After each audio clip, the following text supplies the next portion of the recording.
kan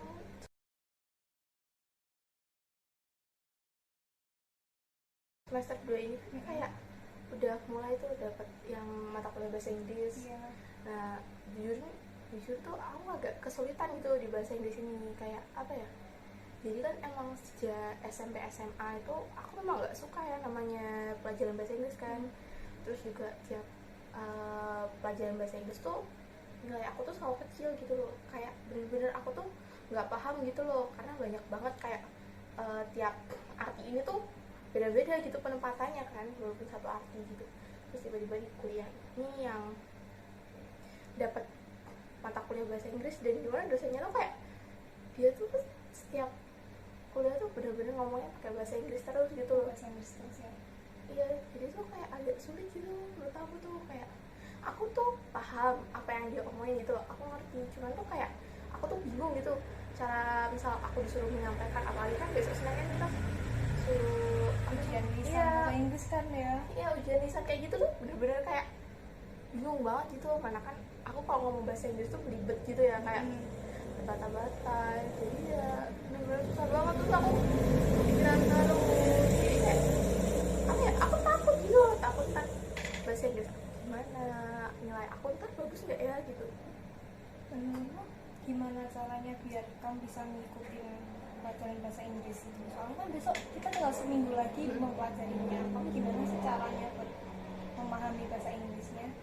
Kalau aku sih apa ya, kalau dulu sih kayak cuman aku hafalin gitu loh kosakata yang singkat gitu kan, jadi ibaratnya ntar aku paham gitu loh di sini, oh ternyata harus seperti ini. Cuman kok yang ujian lisan ini aku takutnya kan ini baru pertama kali ya, jadi tuh aku takut kayak belibet nanti ngomong. Jadi kayak misal aku tuh udah ngapalin, udah buat skenario sejak awal, sejak malam berhari-hari gitu kan, aku udah bisa nih, terus tiba-tiba waktu maju karena aku nervous gitu kayak pasti ntar kayak belibet, jadinya malah nggak bisa gitu. Iya.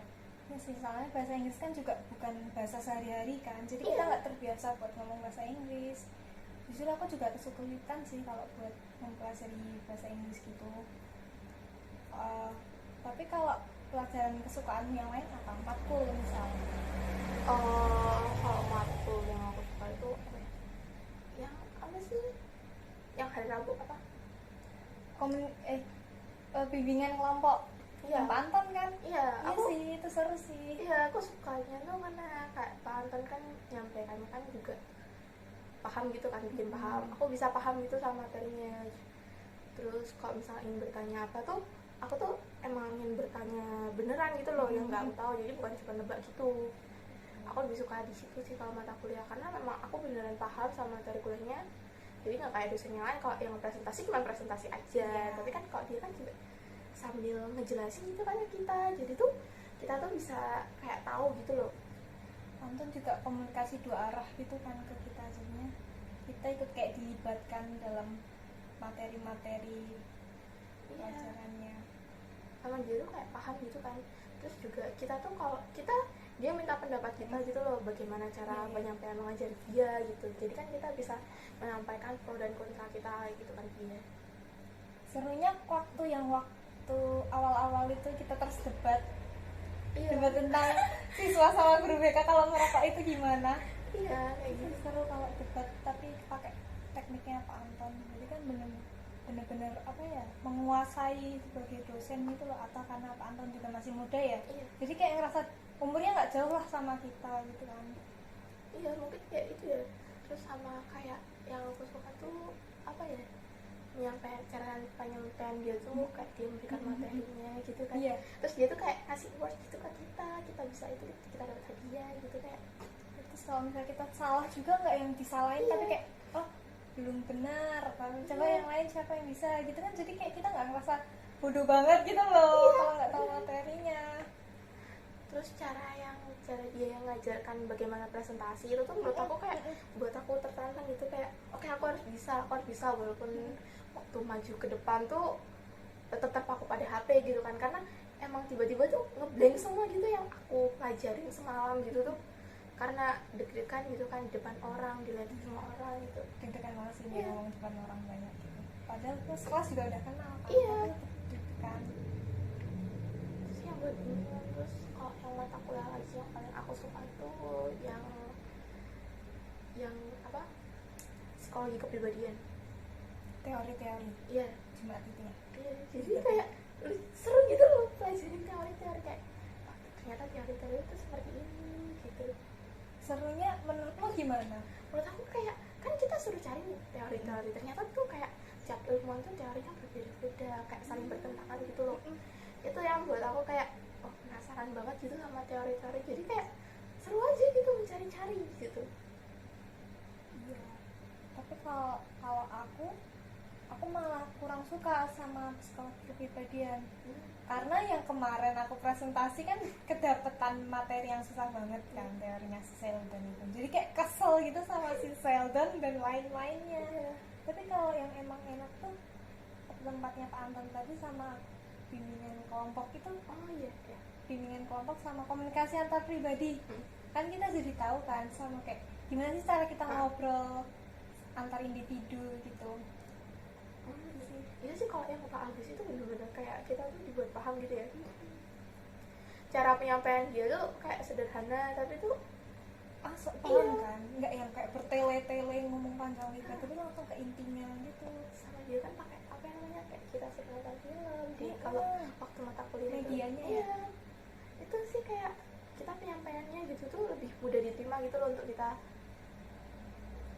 Kamu masuk BK ini pilihan pertama atau? Aku masuk BK ini pilihan satu. Jadi kayak ibaratnya aku sama penempatan pilihan gitu. Karena jadi awalnya tuh aku lebih tertarik ke sains biologi. Oh, jauh banget ya? Iya, bener jauh banget. Berbeda. Tiba-tiba aku mikir kayaknya BK tuh lebih sulit, makanya BK aku taruh pilihan satu, sedangkan biologi aku taruh pilihan 2. Oh, kamu dulu SMA suka biologi gitu kah? Iya, aku suka banget kayak penelitian gitu suka aku. Terus tiba-tiba waktu pengumuman itu aku lolosnya di BK.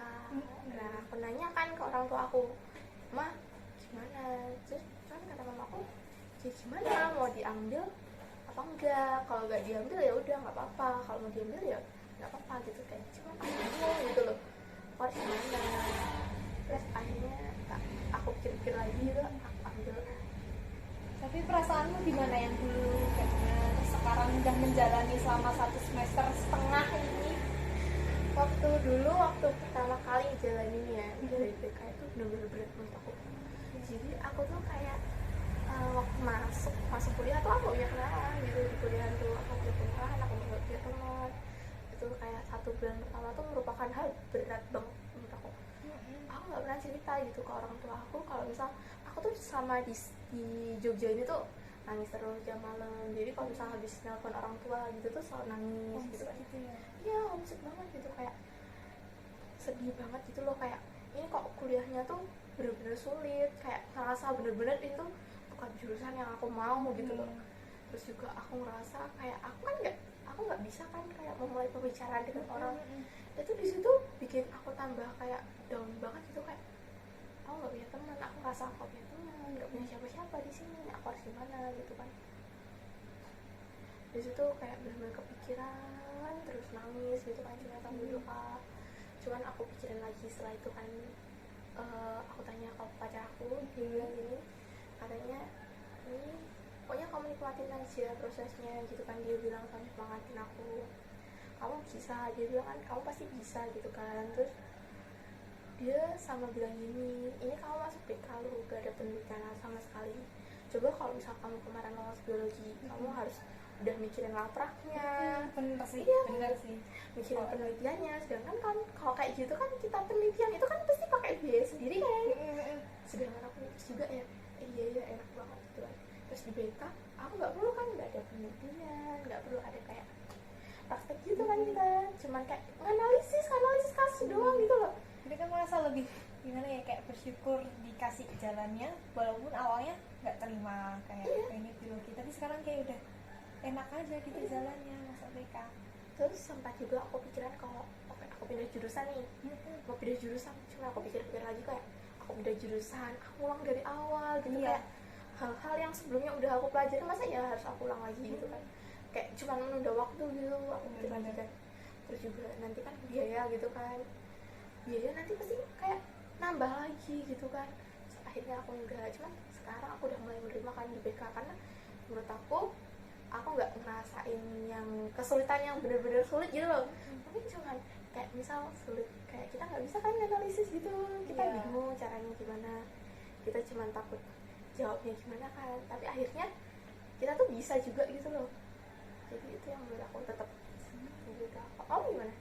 Kalau aku dulu awalnya tuh pengen banget masuk psikolog, soalnya kan kayak aku pengen tahu gitu loh gimana sih cara memahami orang gitu, kepribadian orang. Tapi aku udah daftar di UAD juga keterimanya BK, terus aku daftar sadar keterimanya BK. Awalnya kayak pengen banget ke psikolog, pengen banget, tapi akhirnya kayak coba aja BK kali ya, soalnya mirip-mirip lah, cuman bedanya kita jadi guru BK.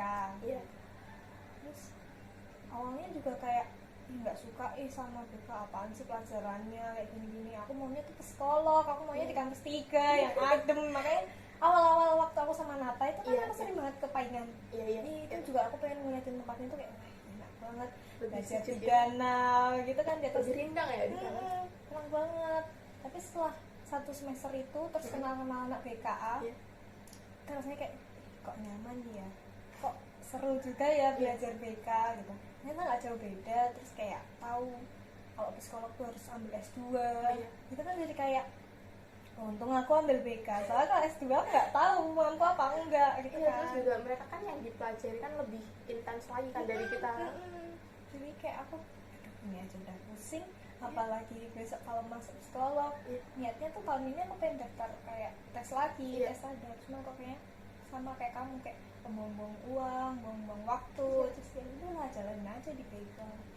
Ya di BK juga kayak kan kita semakin masuk ke dalamnya gitu tuh kita kayak tahu kok BK tuh gak sesimpel yang kita bayangkan gitu ya.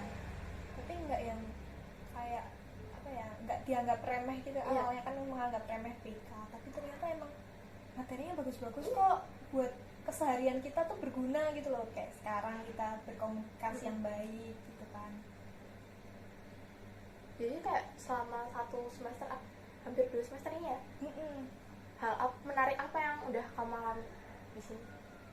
Apa ya, kalau dalam perkuliahan tuh ini sih sistem kepanitiaan. Waktu itu kan aku ikut ME, karena OSIS dulu kayak ya anaknya baik-baik aja. Ternyata waktu di sini udah daftar kepanitiaan, mungkin karena sama kating-kating ya, jadi kayak beda banget. Bedanya tuh kayak lebih bebas gitu. Terus kayak konsepnya tuh kita nggak didampingin guru pendamping banget gitu. Paling kan kayak waktu itu didampinginya Frater Anies sama Pak Dendi kan.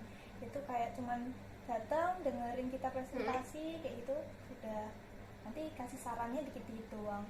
Kalau masa-masa OSIS kan bener-bener yang ini harusnya tuh dibimbing banget gitu loh. Kalau kita sekarang kuliah tuh udah yang bebas, pokoknya udah itu urusanmu sendiri, kerjain sendiri, aku cuma ngawasin gitu. Bedanya serunya itu sih kepanitiaan. Terus juga kekeluargaannya BK.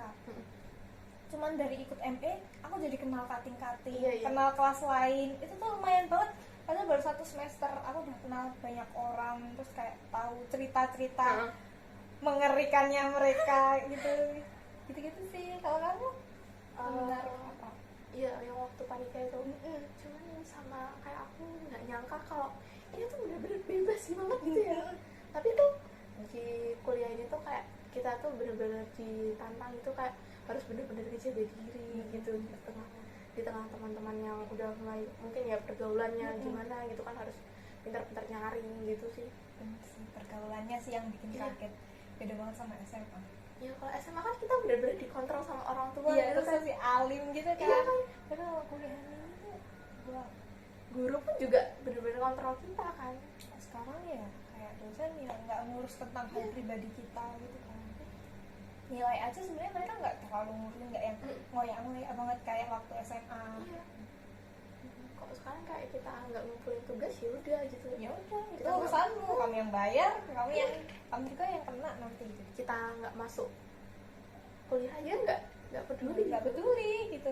Jadi sama SMA pasti cari di telepon. Dulu aku pernah sih gitu sampai di telepon gitu karena nggak masuk, lupa izin. Aku udah bilang ibu aku sakit tapi ibu lupa ngomongin sampai di telepon gitu, telepon orang tua aku bener-beneran sakit. Kamu ada nggak cerita waktu SMA gitu? Enggak sih, kan aku SMA di asrama nih. Asrama. Iya, jadi kayak nggak terlalu gitu, cuman waktu itu pernah sakit ya, kayak sakit telinga aku pernah radang. Karena apa itu? Kurang tahu sih, Kurang tahu. kurang tahu sih. Gimana Sakit, rasanya? sakit banget nih, sakit banget kan. Beberapa kali juga ya dibawa ke rumah sakit karena sakit. Iya. Terus yang paling parah sih waktu aku kena covid waktu itu. Iya, jadi tahun 2021 kayaknya. COVID juga? Iya, Sama kita lulusan COVID. jadi tuh aku tuh pelajaran matematika hari Kamis kan, habis acara Valentine kan, di sekolah Katolik kayak gini kan acara Valentine pasti dirayakan kan. Waktu itu dirayakan, terus sorenya tuh 2 temen aku masuk rumah sakit karena covid. Terus Sekelas? iya, 2 hari kemudian tuh aku waktu pelajaran matematika izin pulang ke asrama, anak kepala aku pusing. Terus sekitar jam 12 siang kan, dulu pokoknya kalau nggak salah jam 12 siang tuh dipulangin gitu. Tiba-tiba tuh kayak dada aku sesek banget gitu loh, dada aku sesek, langsung kayak sesak napas parah gitu. Terus seluruh badan aku tuh bener-bener kram, nggak bisa digerakin. Sampai kayak gitu ya? Iya, terus akhirnya dibawa ke rumah sakit, Terus dites? pas positif, iya positif covid. Terus ini isolasi di rumah sakit atau ya? So di rumah sakit cuma 3 hari aku, terus habis itu isolasi di rumah berapa ya, 2 minggu kalau nggak salah. Itu ya? Ini Dites lagi?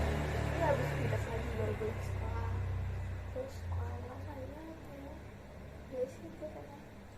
Aku mau cerita ya? Iya. Aku kena COVID itu gara-gara ikut cheers itu Iya.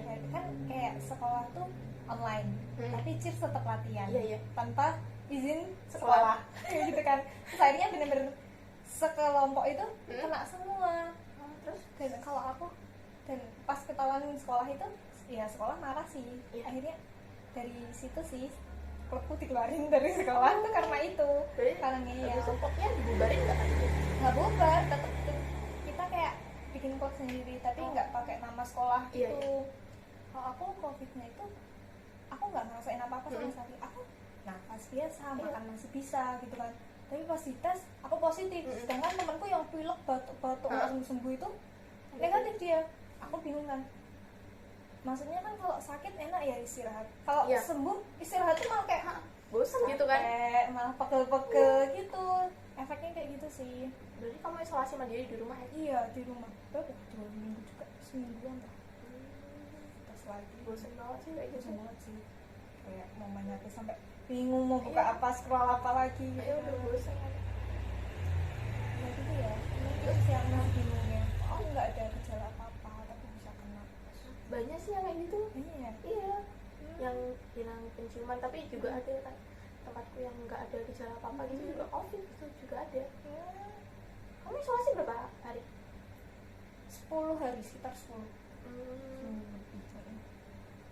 Berarti kamu nggak di asrama tapi dipulangin gitu? Dipulangin, soalnya kalau di asrama tuh pasti nular. Terus habis aku dipulangin tuh karena kan banyak kan, sekitar 10 orang waktu itu yang masuk rumah sakit ini. Akhirnya di apa tuh ada dari puskesmas tuh kayak cek masal gitu. Oh, biasanya puskesmas nggak gitu. Ada 100 orang kan di asrama aku. Waktu itu yang negatif covid cuma 2 orang kok. Iya kayaknya. Covid Berarti semua. 98 itu? Iya, covid semua. Terus udah pulangin semua? Enggak dipulangin karena emang kalau dipulangin kan juga pasti mereka kan bawa virus gitu kan. Akhirnya tetap di situ. Terus yang enggak covid itu dipulangin. Oh malah ya? Iya Iya. sih, karena dikit sih. Herannya tuh mereka tuh nggak ada yang punya gejala gitu loh, nggak ada yang sakit ya kayak kamu tadi. Mungkin luar, itu mungkin tesnya dari luar tapi tuh sebenarnya kita nggak keserang gitu nanti. Iya. Apa mungkin kayak imun tubuhnya kuat kali ya? Iya. Cuman kan kalau kedeteksi ada virusnya tapi kita imunnya kuat. Mungkin gitu ya. Mungkin gitu kali ya.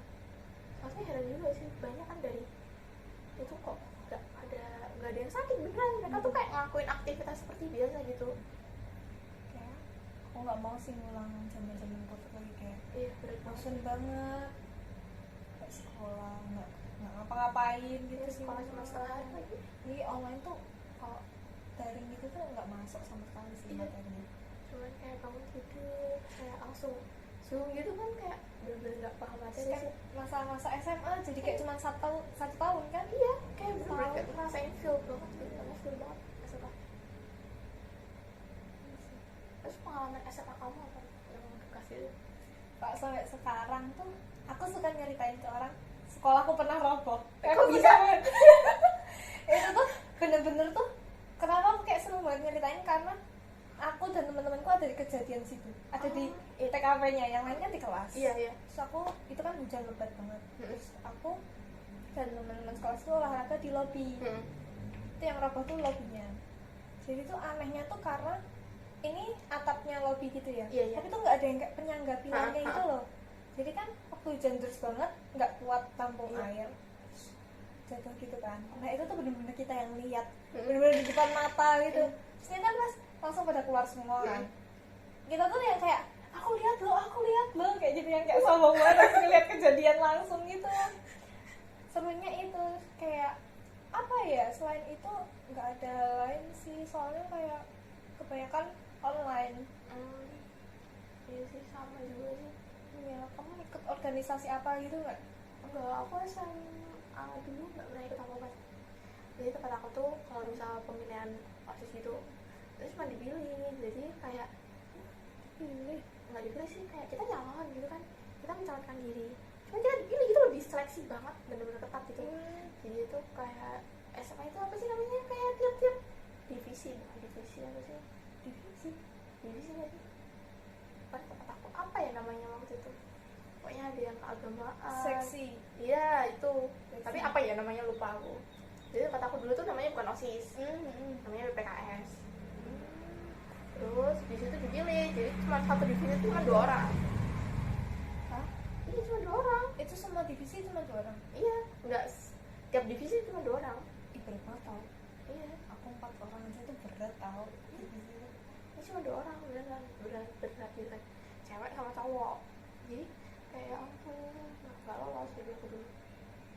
Saking ketat. Tapi malahan nih nggak lolos karena bakal berat banget. Iya, 2 orang gila kok sekre ngerjain gitu. terus juga banyak konflik. Pasti. Pasti banyak konflik waktu itu. Cuma waktu lihat konfliknya gitu, untung dia gak dapet. Iya kan, kayak kadang ngerasa bersyukur ketolak tuh, jadi kayak pemikiran kita semakin luas. Kalau misalnya ketolak tuh bukan mesti kita tuh buruk gitu loh. Iya. Siapa tahu kita dijauhkan dari hal-hal yang buruk malah. Terus apa lagi ya yang menurut aku lucu tuh SMA tuh? Ya udah sih, kalau sama aku monoton. Iya sih. Dapat study tour nggak? Atau kemah gitu? Kemah nggak? Enggak, soalnya waktu itu mau study tour kan. Study tour dijadwalkan cuma mau ke Lampung. Jadi menolak dong. Kelas di mana tuh? Pas Palembang. Palembang. Iya. Palembang ke Lampung? Kan nggak, aku kayak jelek banget ya. Cuman berapa jam ya ampun. Jadi pada nolak kan rata-rata apa sih kalau liburan tahun baru juga cuman pasti ke Lampung cari pantai, kan tempat aku nggak ada pantai nih. Jadi cuman ke Lampung, mau liburan apapun ke Lampung, jadi pada Udah nolak. biasa gitu. Iya, jadi udah biasa, jadi nggak ada yang mau ke Lampung. Terus kayak jalan-jalan sama teman-teman kemana gitu nggak sih? Nggak sih, karena mungkin aku anak sama mungkin ya. Jadi kayak nggak terlalu banyak interaksi gitu dengan lingkungan luar gitu. Bahkan kita tuh nggak boleh gitu beli makan di luar. Gak boleh sampai Nggak gitu. boleh. Tapi kalau di sekolah boleh gitu loh. Di Oh, ada sekolah. kantinnya. Iya, kantin kan. Tapi kalau kita di luar, udah pulang dari sekolah, kita nggak boleh yang namanya kayak jajan di luar gitu. Jadi kayak kalian cuma di lingkungan kota. Iya, cuma di namanya ada kantinnya tadi. Terus ngatasin gabut gitu gimana? Mana ya? Mungkin banyak kegiatan juga kali ya. Kegiatan gitu. Kayak pesantren nggak? Maksudnya kalau pesantren kan kayak pagi baca Al-Quran, habis sholat, habis itu baca, habis sholat, baca lagi. Gitu Dulu nggak? aku mandi setengah 3, setengah 4, Selama 4 pagi setengah 4 pagi harus mandi. harus mandi. Harus mandi. Air dingin gitu? Iya. Tapi nggak sedingin sini airnya. Oh, berarti tetap dingin sini airnya? Iya, jadi kalau ada. Jadi aku mandi, habis itu siap-siap ke gereja. Gereja itu kalau jalan kaki itu ya sekitar 1 kilo lah. nggak pakai kendaraan gitu. Enggak, kita jalan kaki. Karena kalau kendaraan juga ada 100 orang mau bolak-balik berapa kali kan. Jadi berangkat ke gereja itu jalan kaki, itu masih gelap banget tuh, gelap banget kan. Terus habis itu di gereja cuma setengah jam, bayangin. Habis itu pulang lagi sarapan berangkat ke sekolah. Tapi sekolahnya deket kan dari kamar ke sekolahnya? Dekat, paling ya cuma 200 meter lah. Itu anu nggak, kamu nggak pernah nggak ngeluh ke gereja karena harus jalan 1 kilo gitu? Halo, ngeluh banget lah nggak ke gereja. Aku juga pasangan sih, karena udah capek gitu. Tapi teman aku kalau ngomong ceritain lah. Nggak, itu mau siang-siang ini bulan Ramadan. Jadi tuh kayak waktu itu aku juga gereja, kalau nggak salah ikut sembayangan gitu kan, sembayangan gitu. Malam tuh aku di kamar sendirian. Aku pikir tuh masih ada orang di kamar yang nggak ikut, karena biasanya banyak yang nggak ikut kan. Jadi cuma aku. Nah jadi kan apa tempat tidurnya kan 2 gitu kan, susun gitu kan. Nah itu ada jendela yang kayak ibaratnya di situ kan 2 lantai apa 2 meter lah kok dari bawah. Nah itu ada yang ngetok ada lagi. Aku di situ ada yang ngetok. Tapi lo Takut, kenapa takut? kamu kayak tutup badan pakai beliau gitu ya? Enggak ada sih. Aku cuma diem aja, bener. Cuma diem, kayak bener-bener takut gitu. Terus selain itu teman-teman aku juga banyak ngalamin. Emang kan pengemis itu. Iya, terus ada yang pernah diumpetin juga. Apanya? Orang diumpetin. Kayak yang di gunung-gunung gitu? Iya. Itu gimana sih? Dia cerita nggak? Aku kayak mana alam apa gitu nggak? Enggak, mereka tuh linglung. Pas ketemu mereka linglung. Mereka tuh cuma bilang mereka ngumpet di sini. Tapi dicari di situ sampai berapa kali nggak ada. Jadi ceritanya tuh waktu itu hari Jumat. Nah mereka gereja, cuma waktu jalan satu orangnya tuh kayak bocor gitu loh, embus gitu kan. Akhirnya pulang. Cuma karena takut ketahuan pengurus asrama, mereka tuh ngumpet gitu loh. Habis ganti balik mereka ngumpet. Jadi sekitar kalau gereja tuh hari Jumat sekitar jam 5 gitu kan, setengah 6 udah maghrib gitu kan. Mereka jalan ke belakang asrama. Ya tempat itu tuh kayak ibaratnya apa ya, serem gitu lah. Gudang gitu atau Bukan, kebun. kebun gitu? Terus ke belakang situ, habis itu nggak ada. Sendiri dia? Berdua Dua nggak? iya. Terus ketemu tuh di tempat tidur masing-masing. Mereka tuh bilangnya cuma aku tuh di sini gitu loh. Mereka nggak jujur aja kalau bocor gitu nggak? Iya, sampai dicari kan. Cuman kan ya selama aku itu tuh ada satu orang yang pintar gitu, bisa dibilang, karena emang asrama terkenal kayak gitu. Jadi ada satu orang yang pintar di situ tuh. Ceritanya mereka tuh di belakang tuh ada pohon apa ya? Di situ. Pokoknya terakhir mereka terlihat di situ. Habis itu nggak terlihat lagi. Terus ketemu di tempat tidur kayak linglung gitu, ditanyain dari mana. Aku dari tadi di sini. Serem banget itu. Tapi bukan teman sekamar bukan? Yang satu tuh sekamar. Sekamar 2 orang kok. Enggak, sekamar aku tuh ada sekitar 10 orang. Oh ini ya. Iya. Tapi semuanya di situ pernah ngalamin. Serem banget kan mal. Ini aku nggak mau Iya. asrama. Tapi sebenarnya sama lain nggak sih sih? Pas-pasan di asramamu itu. Iya. Kan pernah ada konflik gitu nggak sama sekamar? Jadi kayak bubrah gitu. Ada sih, bukan sekamar sih, beda kamar. Beda kamar. Ceritanya kan aku dulu punya circle nih, ada